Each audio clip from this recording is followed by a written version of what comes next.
C'est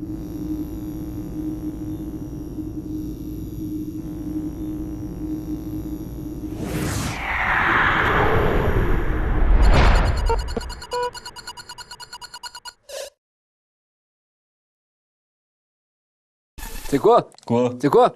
Quoi? C'est quoi? Quoi? Ah bah dans ce jeu là, je joue dans Asgard.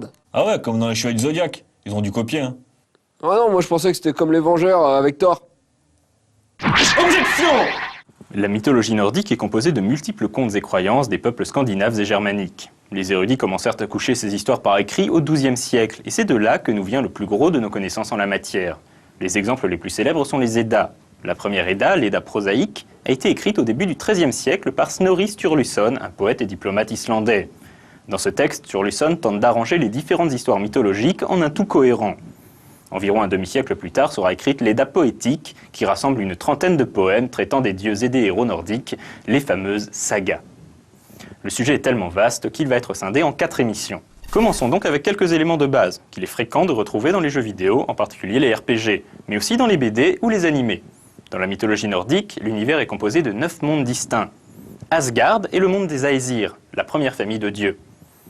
Vanaheimr est le monde des Vanir, la deuxième famille de dieux. Midgard est le monde des hommes. Muspelheim est le monde du feu. Niflheimar est le monde de la glace. Hel est le monde des morts. Ça a d'ailleurs donné le mot anglais pour désigner l'enfer judéo-chrétien, comme quoi rien ne se perd, rien ne se crée, tout se transforme, comme aurait dit Lavoisier. Alfheimer est le monde des Alphars, les elfes quoi.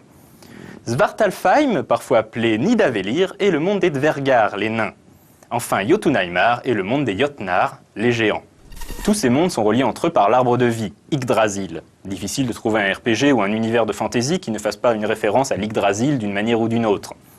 Et pour accéder à Asgard, qui se trouve donc au sommet d'Yggdrasil, il faut traverser un pont arc-en-ciel baptisé Bifrost, tel Link pour entrer dans le château d'Hyrule à la fin d'Ocarina of Time. Ce qui est marrant avec la mythologie nordique, c'est qu'il n'y a pas réellement de notion de bien et de mal, plutôt le combat éternel que se livrent les forces de l'ordre, incarnées par les Aesir et les Vanir, et du chaos, incarné par les géants, les Jotnar. Mais nous verrons ça plus en détail la semaine prochaine.